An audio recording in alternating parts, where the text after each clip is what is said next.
right, hi everybody. Thanks for tuning in again. Welcome back to How to Hack Your Own SAT Program. I'm here with myself, Neil, and Jason, as always.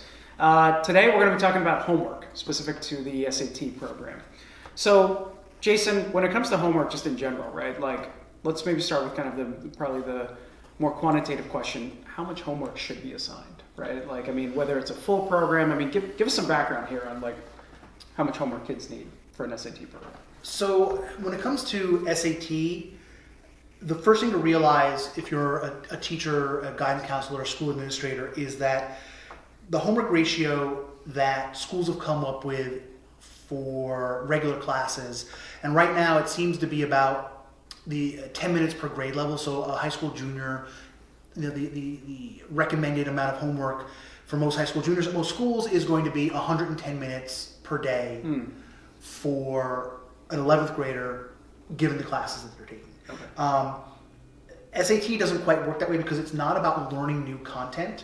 The SAT is based on content you already know. The math, the reading, the grammar, the writing, it's all based on material that you've learned over the last 4+ years. Okay. So you're really supposed to be learning more about strategies, and that comes down to practice and review. So really thinking about it in terms of efficiency and not overwhelming the student, because there is a point of diminishing returns. Yeah. So if you're hosting a class at your school and the students, like we talked about this previously with like what should the class schedule look like. So if you're doing an in school during the day program once a week, 40 to 60 minutes, then up to an hour's worth of homework per week, like an hour assignment per week, should be sufficient. Okay. So that's more than enough. On the other hand, if you're hosting a weekend program where it's more of a seminar format, Or it's like, or are you saying like 3 hours? Yeah, like a Saturday morning or a Sunday afternoon for 3 hours. That's 2 to 3 hours worth of homework. Basically, you want to match how much they're doing in class with enough practice to reinforce what they learned. Okay. So again, if it's a 3-hour seminar, 3 hours per week, not day, per week. If it's a 40-minute to an hour long class once a week, an hour a week worth of homework is appropriate. So you're saying, so if someone's taking an 18-hour program, it's 3 hours before, or 3 hours each week, they should be doing about 3 hours of practice in between. I mean, that's a lot, but I guess that's, the concept there is that if you're taking one of those programs that are so condensed, I mean, I don't want to say it's kind of like a crash course, right? So like you're trying to build momentum and steam going into that exam date. So, you should be having that expectation that it's just going to be a lot those 6 weeks. Yeah, I mean, again, that's an intense period. Yep. And it's even more intense if your school offers a summer or a holiday week boot camp. If you have a spring break boot camp, it's a little bit harder because, again, you're still probably doing 3 hours a day or 5 hours. Like it could be 5 hours a day. Yep. You don't want to give that much homework. So, again, you have to hold it back and spread it out. Okay. So, if you're doing a program where Monday, Tuesday, Wednesday, Thursday, Friday, there's a class session, there's a seminar, give an hour or so of homework a night, and then give them practice to do after the boot camp.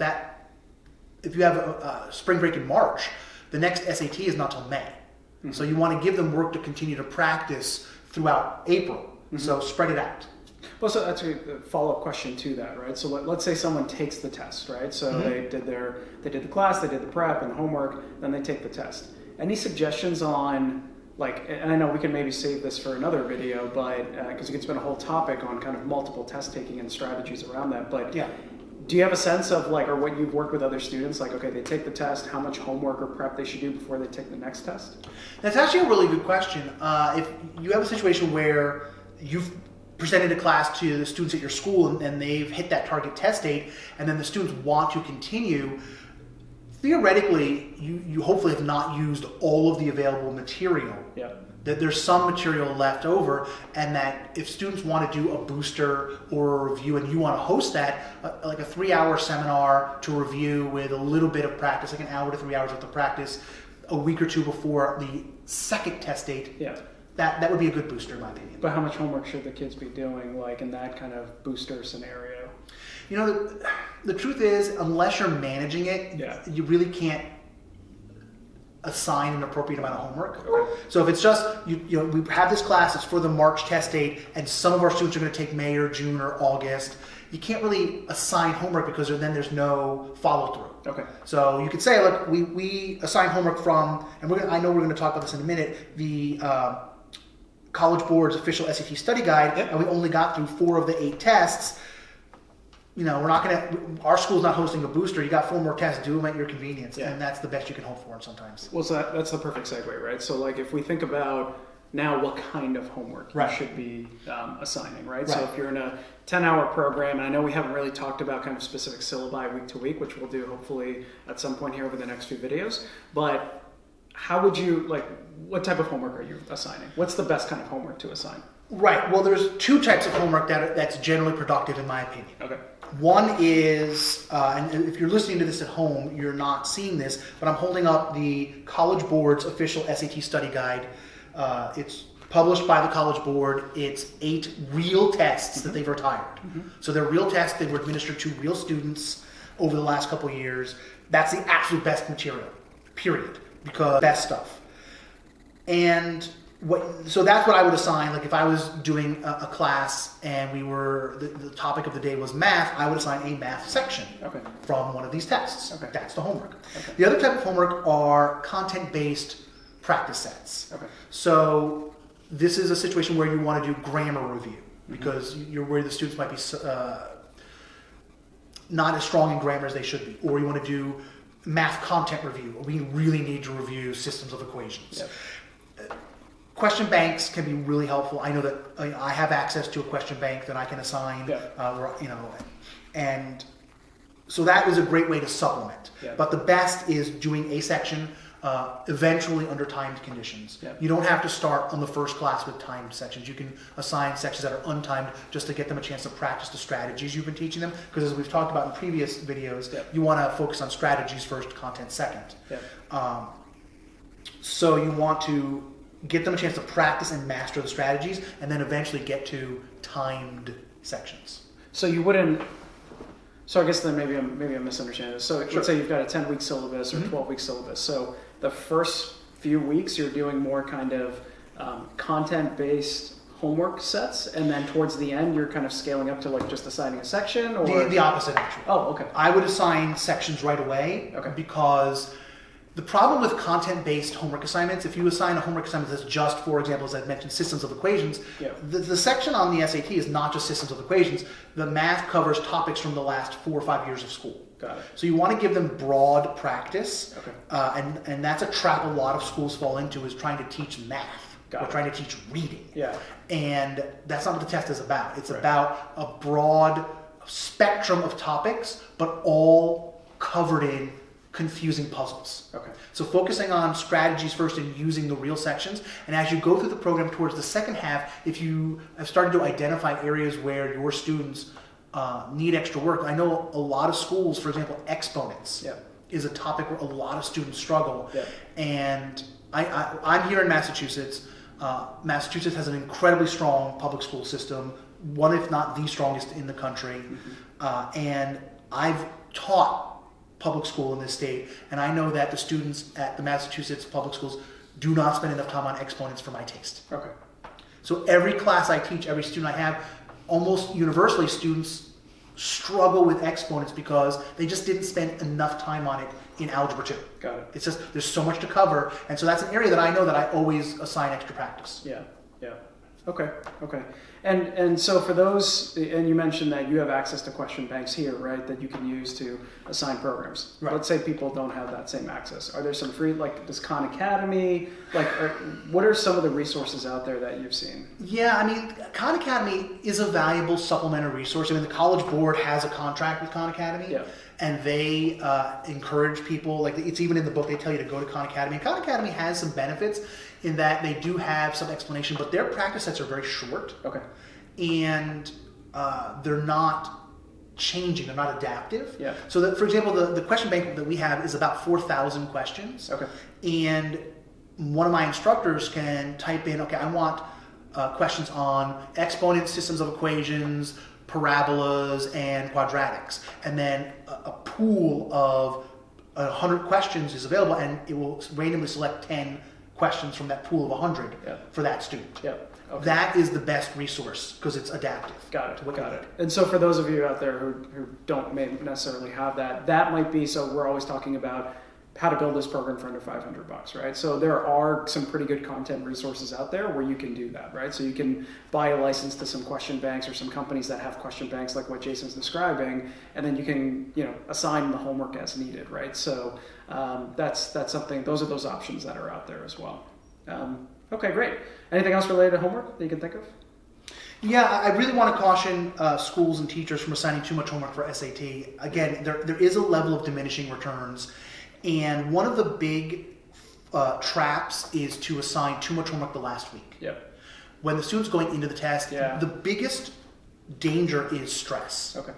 And having the student walk into the SAT on a Saturday morning really stressed is going to lower their scores. Mm-hmm.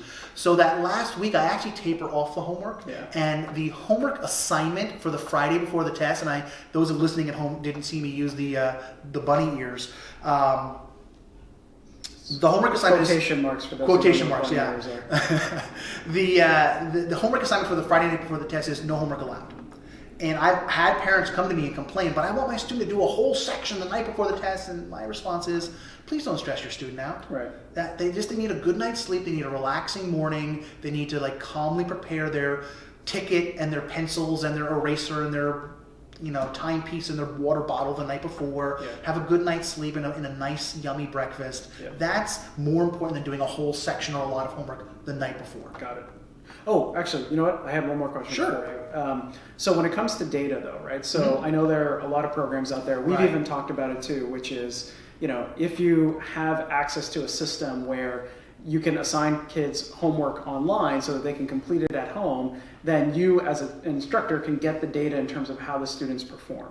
Right. Is that useful for, realistically, is that useful for an instructor? I mean, logically, I would sit here and say oh, great, if I'm an instructor, I can then take that data and understand where the student struggled and those types of things. But if you have a class size Right. of 20 kids, can you realistically kind of tailor, kind of the lesson to how the kids performed on the test?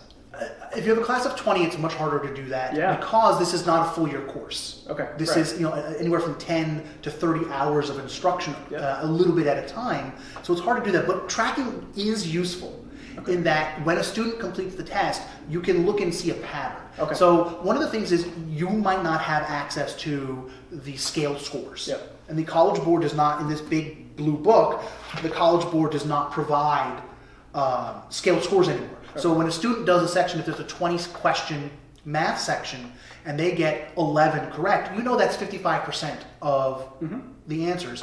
And you can look at their PSAT that they took previously. We talked about that in a previous video. How do you start? What do you have for a pretest score? Right. And I recommended the PSAT. You can look at their PSAT score report and say, oh, on that same section, on the PSAT, they only got 8 of 20 right. So they got 11 of 21 on that homework assignment. They're improving. Yeah. So you can look at it that way, even if you don't have scaled scores, and you can kind of track that progress Okay. on practice sections. And then when they get to the real test, you can say, okay, they improved, and then they went down a little on the practice test Yep. on the real test based compared to their last homework assignment, which is normal because of stress.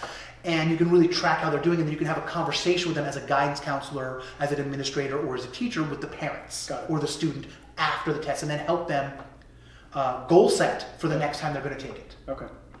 But what about too, I guess maybe then that leads to my next question, and I know I keep saying my final question. I think this will be my final question.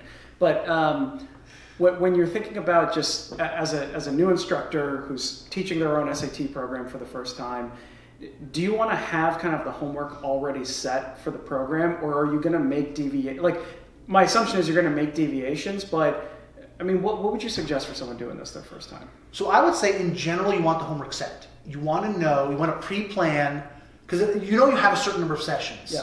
You have a certain limited amount of time. So you have a limited amount of material in this big blue book. There are 8 real practice tests, and that's all you have currently. Right. And there's going to eventually be more. They're going to, the last version of the SAT, the book had 10 tests. Mm-hmm.